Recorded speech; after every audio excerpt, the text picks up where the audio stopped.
be for you. Oh, okay. What did you feel? നല്ലൊരു കൈഡി കൊടുക്കാം.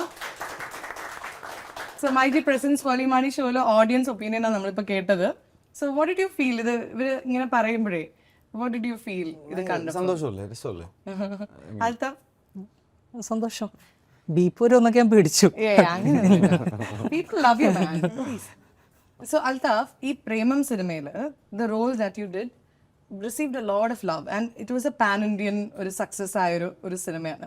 So how was it being part of Premalu and പ്രേമം? ഇതൊക്കെ പേരുകൾ പ്രേമത്തിലാണ് പ്രേമത്തെ പറ്റി ഞാൻ ചോദിച്ചു തുടങ്ങിയത്. അവസാനം ചോദ്യം തീർന്നത് പ്രേമലൂല. അല്ല പ്രേമം. അൽത്താഫ് ഇഷ്ടമുള്ള ആൻസർ ചെയ്തു. ഞാൻ ഒന്ന് വാമപ്പ് ആയിക്കോട്ടെ.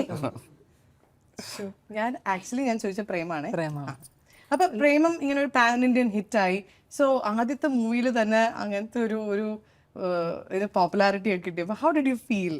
ഞാൻ ഓർത്ത് അത് വൺ ടൈം ആയിട്ട് ചെയ്ത, അത് ചെയ്യാൻ വേണ്ടി ചെയ്തൊന്നുമല്ല. കാരണം അതിൽ അൽഫോൺസ് എല്ലാവരും ഒരുമിച്ച് പഠിച്ചവരും എല്ലാവരും സുഹൃത്തുക്കളായിരുന്നു. പക്ഷെ എല്ലാവരും അവിടെ തന്നെയാണ്, എല്ലാവരും ബേസ് അവിടെയാണ്. അപ്പം അങ്ങനെ ഈ റോൾ നീ ചെയ്യൂ, ഈ റോൾ ഇന്നാൾ ചെയ്യുമെന്ന് അൽഫോൺസ് പറഞ്ഞപ്പോൾ അങ്ങനെ കയറി ചെയ്യുന്നുള്ളൂ. രണ്ടാമത്തെ പടം ഉണ്ടെന്ന് ഓർത്ത് ചെയ്തൊന്നുമല്ല.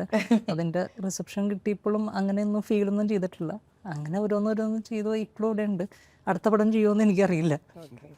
ഞാൻ ചെയ്യണ സാധനം ചെയ്യാൻ പറ്റട്ടെ, ഡയറക്റ്റ് ചെയ്യാൻ പറ്റട്ടെ, ആക്ട് ചെയ്യാൻ പറ്റട്ടെ. പിന്നെ അവര് ചോദിച്ച പോലെ ഫഹദിനോടാണ് ഒരാൾ ചോദിച്ചത്.